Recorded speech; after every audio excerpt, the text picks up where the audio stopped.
अब सुनिए भाई दूज की दूसरी कहानी। सास बहू थी। सास बोली, बहू मैं पीहर जा रही हूँ, मेरे जाने के बाद लोनी सोनी को घटने मत देना। और सास पीहर चली गई। बहू गर्भवती थी, इसलिए लोनी को खा जाती और सोनी से जल्दी जल्दी झाड़ती, सो सोनी बिखर जाती। सोनी घटे नहीं, इसलिए चार चार रोटी बना के सोनी के पास रखाती, उनको पड़ोसन ले जाती। पीहर से जब सास आई तो पूछा, मेरी लोनी सोनी ठीक है, घटी तो नहीं? बहू बोली, लोनी को कुत्ता बिल्ली खा जाते। सोनी को चार चार रोटी रखती तो भी घट गई। सास बोली, बहू सोनी कोई रोटी खाए?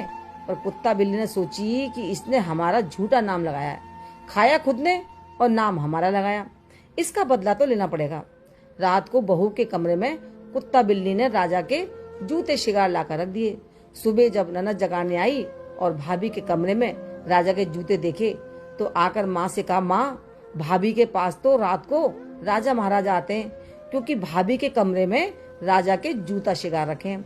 तो मैया बेटा से बोली, बेटा ये बहू हमारे कोई काम की नहीं है, इसके यहाँ तो राजा महाराजा आते हैं, इसको ले जाकर मार दे और आंखें निकाल के इसकी मुझे ला कर दे, तेरा तो मैं दूसरा ब्याह कर दूंगी।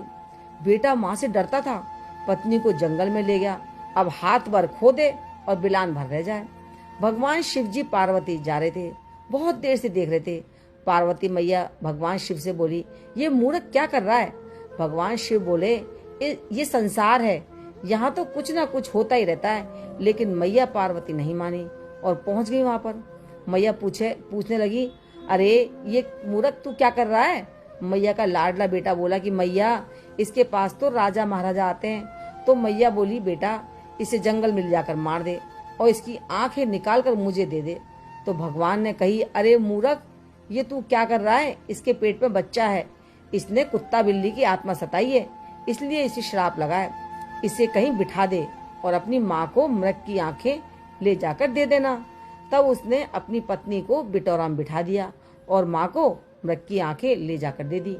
माँ ने उन आंखों को दरवाजे पर गाड़ दिया और आते जाते ठोकर मारती कि और बुला राजा महाराजा। अब बेटा बोला, मैया मेरे सिर हत्या छा गई है, इसलिए भूख बहुत लगती है। माँ बोली, बेटा तू चिंता क्यों करता है, रात भर पीसूंगी और दिन भर पोऊंगी। उसकी माँ जब रोटी देती तो चार रोटी छुपा के रख लेता और अपनी पत्नी को दे आता। और माँ से कही, मैया तू बिटौरा मत जाइयो, बिटौरा में सांप है, अगर तुझे खा गया तो मेरी रोटी कौन बनाएगा? अब बहू के बेटा हुआ, दिवाली आई, कुम्हारी खाद लेने आई और बोली, सेठानी खाद दे दे। तो बोली, बिटौरा में तो सांप बैठा है, मेरे बेटा ने मना कर दी कि मैया तेरे को सांप खा जाएगा तो मेरी रोटी कौन बनाएगा? कुम्हारी बोली, मैं ले आऊं। कुम्हारन बिटौरा में गई, तब बहू लेटी और बेटा खेल रहा, लौनी पौनी माथे आ रहा था। कुम्हारन भागी भागी आई, सेठानी सेठानी तेरे कितने बहू हैं जो तूने जापा बिटौरा में करवाया? सास बोली, मेरे कहाँ बहू कहाँ पोता, मैंने तो बहू हाथों करके मरवा दी। कुम्हारन सास को पकड़ के अंदर ले गई। सास बिटौरा में देखे तो बहू लेटी है और पोता खेल रहा है, लौनी पौनी माथे आ रहा। बहू ने सास के पैर छुए, माँ जी ये है तुम्हारा चोर। सास कहे, बहू तेरे भाग, मैंने तुझे मरवा दिया। बहू पोता देखकर सास बहुत खुश हुई और सास ने बहू को खूब आशीष दिया और पोते के संग बहू को घर के अंदर ले आई। जैसे बहू को टूटे वैसे सबको टूटियो, कहते को सुनते को हुंकारा भरते को सबको इस कहानी का फल देना। राधे राधे।